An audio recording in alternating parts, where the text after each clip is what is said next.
No começo dos anos 90, a vida de Lorena Bobbitt era um inferno. Não só estava em um país estranho, mas também estava à mercê da inesgotável violência de John. Seu marido podia parecer um típico cidadão americano, atraente e agradável, mas dentro de casa costumava se comportar como um sádico. Para não ir mais longe, na própria noite de casamento ele havia exagerado na bebida e a forçou a ter relações. Aquilo, longe de ser uma exceção, havia se tornado parte de sua rotina, uma rotina que cada vez se tornava mais e mais brutal. Em outra ocasião, ambos estavam no carro e John dirigia bêbado, cada vez de maneira mais imprudente. Lorena havia querido pegar o volante do carro para evitar um acidente, mas ele a havia golpeado fortemente no peito, deixando-a sem ar. Após seus ataques repetidos, costumava repetir que não faria mais isso. Lamentava-se, pedia desculpas, mas a paz durava apenas alguns dias. Depois, o tormento voltava recarregado. Lorena ficou sem ar e a partir desse momento vieram mais golpes em diferentes partes do corpo, a qualquer hora, sem importar o motivo. A única coisa que ele fazia depois era se desculpar com todo tipo de desculpas e jurava que não faria novamente, mas sempre recaía. Lorena queria escapar desse ciclo, mas não sabia como, não conseguia se defender. Naquela época, era difícil para mulheres em sua situação falarem abertamente sobre seus sofrimentos. Além disso, ela falava pouco inglês e seu marido a impedia de ver suas poucas amigas. Essas amigas, todas colegas de trabalho, presenciaram alguns dos ataques de ciúmes de John e quiseram alertá-la para deixá-lo o quanto antes. Elas até chegaram a sugerir que ele poderia acabar matando-a, mas essas palavras não foram suficientes. Sabendo que estava em uma contagem regressiva mais do que perigosa, a mulher tomou coragem e finalmente procurou a polícia. Tremendo, ela mostrou imediatamente aos agentes as marcas em seu corpo. Os oficiais registraram a denúncia e convocaram John para depor. No entanto, por mais estranho que pareça, eles não conseguiram provar que o sujeito era realmente uma ameaça. Lorena não parou nem deixou que isso a desmoralizasse. Ela repetiria a denúncia outras 5 vezes, sempre em vão. O mal parecia destinado a vencer a batalha. Quando John percebeu que a outra começava a diminuir seus esforços, ele dobrou a aposta e começou a extorquí-la. Se ela continuasse tentando denunciá-lo, ele a denunciaria para a imigração. Aquilo foi o golpe final. Lorena sabia que uma ligação seria suficiente para deportá-la. Estava presa e sem saída, vítima de um calvário perpétuo. Então chegou a noite em que ela perdeu a paciência, uma noite em que a vingança se materializou de maneira selvagem. Mas não nos adiantemos. Há muitos casos de casamentos que terminam em tragédias. O termo violência de gênero ganhou preponderância nos últimos anos, mas sempre existiu. As mulheres devem suportar inúmeros abusos físicos e psicológicos. Muitas têm o pior destino, outras acabam se vingando de seus agressores. Todos esses casos proliferam na seção policial dos meios de comunicação e alguns se tornaram famosos. Mas houve um com um desfecho atípico que teve um alcance massivo e se tornou parte da cultura popular. Narrar este pesadelo doméstico nos levará até o dia 23 de junho de 1993. O dia em que Lorena Bobbitt cortou o pênis de seu parceiro.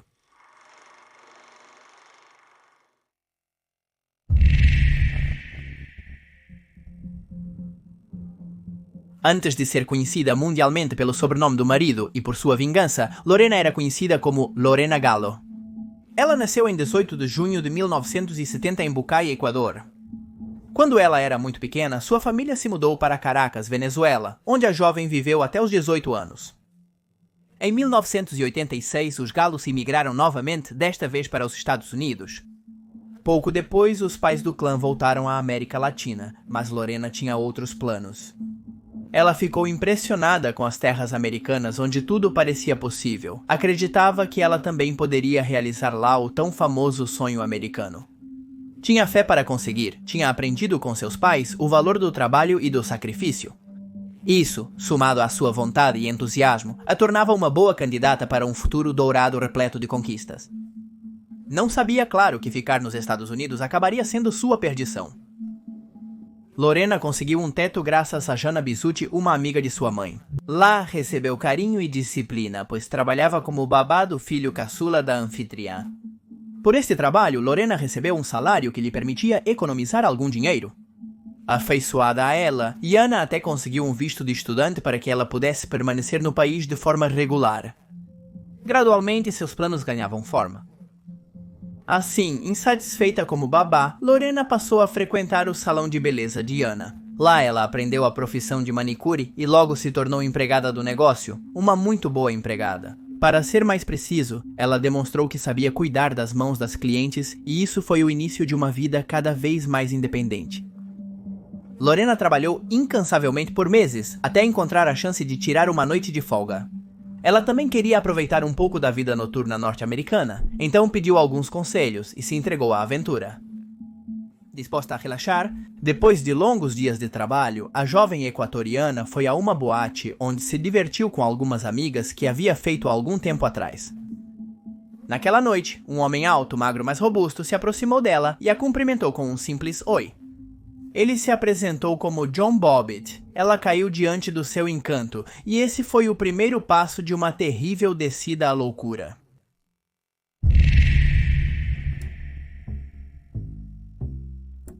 Ao contrário de Lorena, John Wayne Bobbitt era um americano puro sangue.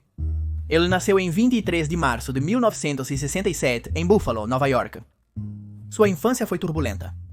Quando criança, sua mãe teve um colapso nervoso e ficou incapaz de cuidar dele e de seus irmãos.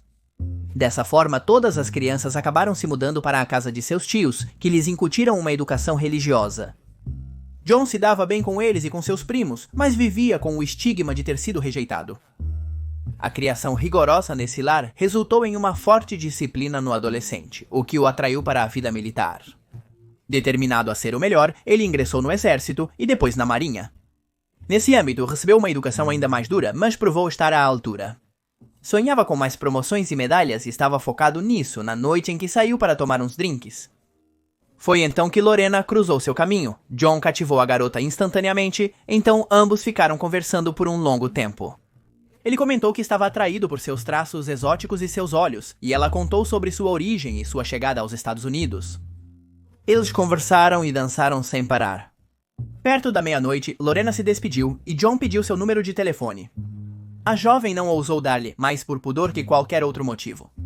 No entanto, Marin, longe de ver isso como um obstáculo, sorriu e disse para ela não se preocupar que ele encontraria uma forma de contatá-la. Mesmo parecendo que nunca mais se veriam, John cumpriu sua promessa, e após obter seu telefone de algum modo, ele a ligou. Ele disse a Lorena, sem rodeios, que gostava dela e queria continuar a vê-la. Naquele tempo, ela poderia ter desconfiado que a intensidade do sujeito fosse um alerta, mas também se sentiu lisonjeada pela persistência.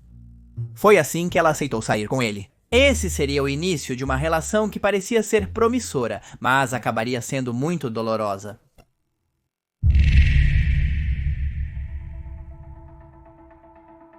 O namoro entre Lorena e John não foi fácil. Naquela ligação, ela se sentiu contente em ouvir a voz do outro, mas explicou que vivia em uma casa alheia e que tinha que cumprir certas regras. Para começar, ela ainda era muito jovem e Jana não a deixaria ficar sozinha com ele. Mas ocorreu-lhe uma ideia. Sempre que se encontrassem, uma das filhas da mulher os acompanharia. O mecanismo funcionou.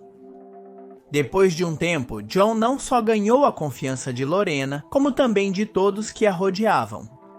Eles o consideravam um rapaz agradável, saudável, educado e com valores religiosos, o que não era pouco importante. Isso permitiu que a garota convidasse o rapaz para jantar na casa de Anna. Naquela noite ocorreu um encontro agradável e descontraído, mas a dona da casa enfatizou que a jovem continuava sob sua responsabilidade.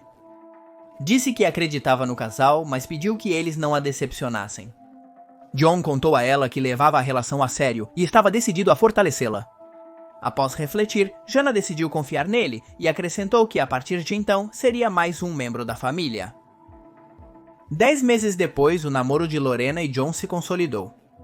Ela estava feliz e contente e o panorama ficou ainda mais luminoso. Ele a pediu em casamento em uma tarde na praia. Surpresa e emocionada, Lorena aceitou.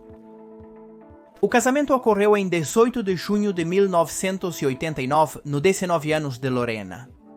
Foi uma cerimônia austera, tanto que os pais dos noivos não puderam comparecer. Isso não impediu que os recém-casados aproveitassem o momento. Lorena sentia-se no paraíso. Estava entusiasmada que agora todos a conheceriam como Lorena Bobbitt. O casamento tinha planos bem específicos. Depois da lua de mel, eles iriam para Manassas, uma cidade no norte da Virgínia. Pensaram que seria o local perfeito para construírem uma vida a dois. Mas aquele sonho de amor e progresso se tornou um pesadelo de violência e humilhação. Até que Lorena se cansou. E é assim que nossa história volta ao início.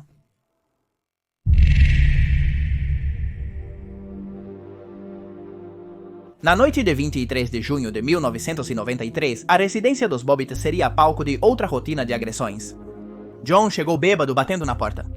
Lorena havia adormecido, então acordou de sobressalto. Ela não teve tempo de reagir às investidas do marido que lhe arrancou a roupa. Ela tentou se debater e implorou para que ele não a tocasse, mas ele era mais forte e mais agressivo. Em seguida, abusou de sua esposa como tantas outras vezes, o que ele não sabia é que essa vez seria a última. Alguns minutos depois, o cansaço havia vencido John, que dormia profundamente de barriga para cima. Lorena também adormeceu após o abuso, mas despertou antes dele. Fazendo o mínimo de barulho possível, ela foi até a cozinha para pegar um copo de água e aí uma ideia cruzou sua mente. Lorena ficou olhando para as facas que usava todos os dias. Especificamente, ela se fixou na mais proeminente com uma lâmina longa e afiada. Ela empunhou e voltou para o quarto de casal. Ao verificar que John ainda estava dormindo, ela decidiu agir. Retirou os lençóis, agarrou o pênis do parceiro com a mão livre e o cortou usando o utensílio que trazia consigo. John acordou aos gritos, incapaz de fazer mais nada. Sem soltar o membro mutilado, Lorena fugiu não apenas do quarto, mas também da casa. Ela encontrou as chaves do carro, entrou, ligou o motor e fugiu dirigindo em alta velocidade. Um semáforo vermelho a fez parar por um instante. Só então ela percebeu que ainda segurava o pênis. Naquele instante, ela compreendeu o que fizera. Assustada, ela jogou aquele pedaço de carne pela janela. A mulher dirigiu sem parar até a casa de Jana. Ao ver o sangue, a outra pensou que John a havia machucado gravemente, até que a jovem contou o que fez. Novamente tranquilas, ambas resolveram 911. Lorena não julgava ter sido injusta e queria contar sua versão dos fatos. Ao mesmo tempo, na casa dos Bobbitt, John conseguiu parar a hemorragia usando um lençol. Então ele chamou um amigo que o levou ao hospital Prince William, o mais próximo. Os médicos compreenderam a seriedade da ferida, mas não estavam preparados para tratá-la. Apesar do horário, eles contataram o microcirurgião e urologista James C. e com o cirurgião David Berman. Até mesmo esses dois especialistas experientes ficaram estupefatos diante do cenário. Apesar disso, disseram a John que poderiam reimplantar o membro, mas havia um problema. Sem ter a parte que faltava, a tarefa era impossível. Enquanto isso, Lorena era interrogada por oficiais na casa de Jana. A jovem relatou os abusos que sofreu por anos. Falou sobre as denúncias anteriores, sobre a impotência que tudo isso lhe causou e como havia agido de maneira desesperada e por instinto. No entanto, e segundo ela disse mais tarde, os policiais pareciam mais interessados em saber a localização exata do pênis do que no contexto de tudo aquilo. Ela suspirou e disse a eles que havia jogado em um campo perto de uma loja 7-Eleven. Graças a essas indicações, outro grupo de oficiais e paramédicos encontraram o membro em um jardim, preservando-o em bom estado. Um dos agentes entrou no 7-Eleven mencionado e pediu um recipiente com gelo. Deram-lhe uma caixa de hot dogs, que também serviu para colocar a parte amputada e levá-la ao hospital. A cirurgia começou pouco depois das 6 da manhã e durou 9 horas. Foi preciso conectar as artérias, veias e nervos para John recuperar a mobilidade nessa região corporal. Era um procedimento tão delicado e incomum que nem Sen nem Berman podiam garantir que sairia bem. No final, a operação foi bem sucedida. Lorena ficou detida preventivamente no departamento de polícia de Manassas. Seu depoimento e a descoberta da faca eram provas suficientes para privá-la de sua liberdade enquanto a investigação prosseguia. O caso de Lorena Bobbitt está longe de terminar. Aquilo foi apenas o início de um fenômeno sociocultural.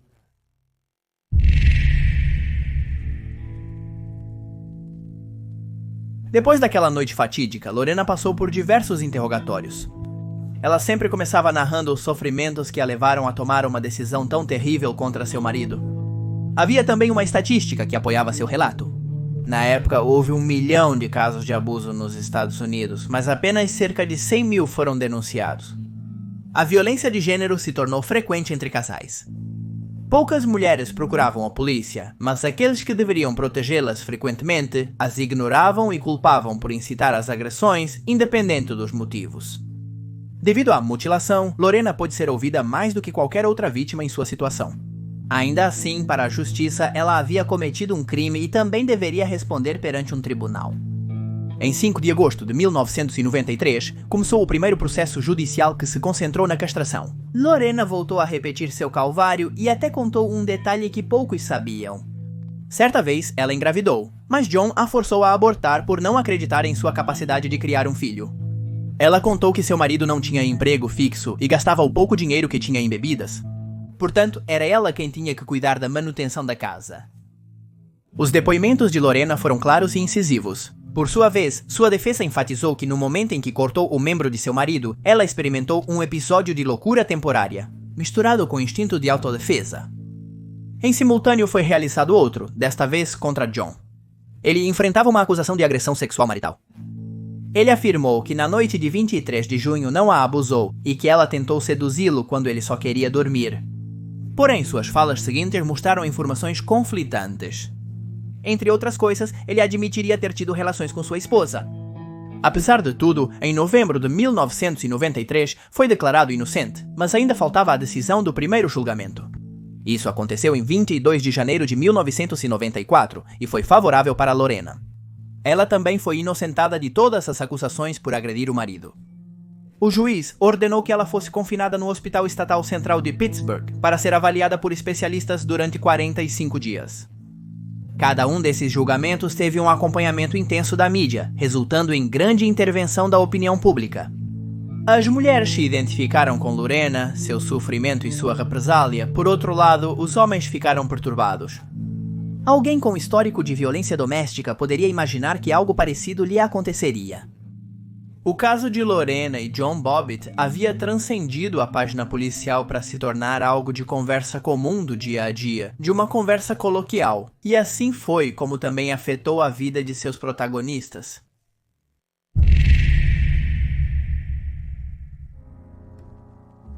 Após os julgamentos, Lorena e John Bobbitt foram muito requisitados pela mídia e pelo mundo do entretenimento.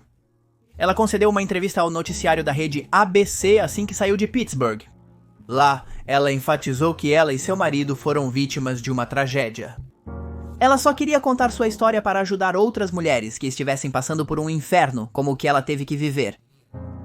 Por isso, ela recusou ser capa da Playboy e voltou a trabalhar como manicure. John adotou um perfil muito diferente. Ele quis garantir que sempre foi a única vítima. Também discordou da falta de condenação severa à mulher que o mutilou. Durante todo esse tempo, Lorena e John Bobbitt continuavam legalmente casados. Só conseguiram se divorciar em 1995. Mas, mais uma vez, o furor pelo caso estava longe de desaparecer. Curiosamente, após se tornar famoso, John foi convocado pela indústria pornográfica. Ele estrelou alguns filmes do gênero, mas não tiveram o sucesso esperado. Depois, ele quis ser lutador e comediante em Las Vegas e fez o possível para se misturar com o jet set. Ele nunca conseguiu fazer nenhuma carreira e teve que se contentar em trabalhar na área da construção e como caminhoneiro. No campo sentimental, ele tentou reconstruir sua vida com Christina Elliott e ficaram noivos, indicando bons presságios. Porém, tempos depois, ela o denunciou por violência de gênero. John foi sentenciado a 15 dias de prisão. Ao sair, ele negou ser culpado e lamentou ter escolhido mal seus parceiros. Longe de se afastar dos problemas, John foi preso novamente, embora por outras questões. Foi acusado de roubar mais de $50 mil em roupas de uma loja. Nesta oportunidade, defendeu-se com o argumento de que pretendiam sujá-lo porque ele era famoso e queriam se aproveitar dele. Apesar de Lorena e John terem seguido com suas vidas, eles se reencontraram após 1995 e diante da câmera. Isso ocorreu em maio de 2009 durante o programa The Insider, da rede de televisão Columbia Broadcasting System. Ela contou que ele lhe enviava cartões de São Valentim e rosas, como se acreditasse que ainda estavam casados. John admitiu e pediu desculpas por todo o mal que havia causado a ela. Lorena aceitou suas desculpas. Embora ambos tenham reaparecido na mídia, aquela reunião se tornou antológica. O caso de Lorena Bobbitt nunca perdeu relevância e ganhou mais importância em épocas de forte luta feminina, onde as vítimas de golpes e abusos já não se escondem e apontam para seus algozes. A própria Lorena se preocupou em continuar com essa conscientização e por isso fundou Lorena's Red Wagon, uma organização não governamental que ajuda as mulheres vítimas de violência doméstica. De alguma forma, isso é um final feliz. Isso será decidido por vocês novamente. Similarmente, a mulher retomou seu sobrenome de solteira, Gallo, e constituiu uma família da qual se orgulha. Ela sabe que sua história sempre gerará polêmicas, mas isso não a intimida. Segundo ela disse, já não é uma mulher com medos.